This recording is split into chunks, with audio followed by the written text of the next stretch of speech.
This is for help with part 2 of the graph creation and analysis solar cycles assignment. So let's see what it says.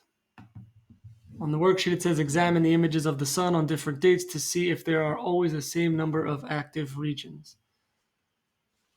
So now that you know what those active regions are because of what you did in part 1, we're going to try to see if there are any patterns in the number of active regions over time in the sun. So to do this, you will have to also, like last time, go to Canvas, and you're going to click on each of these images below. All right, so we have one for 9 years, pretty much a whole decade. So you're going to click on a picture. This picture will pop up, and then you are going to count how many active regions. And you're going to do this for each picture.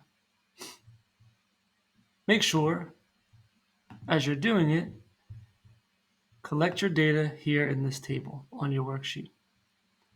When you're done doing all of that, what it tells you to do is, using the data table, you're going to make your very own graph. Now remember, you have notes in your binder for how to create graphs. We did this in Unit 1.1. There are steps there. And if you're wondering, well, what type of graph should I use? I created this slideshow a few years ago. Now you have access to it. It's called Which Graph for What? And this is you. Wow, it's data collecting rocks. What kind of graph should I use? Here are the different types of graphs and explanations as to when it is appropriate to use each one. Now at the end of part 2, what you're going to do is you'll have a graph, use graph paper that I have in the classroom, and you're going to answer questions. You're just going to analyze your graph and see if you can find any patterns and answer any of the questions that I put down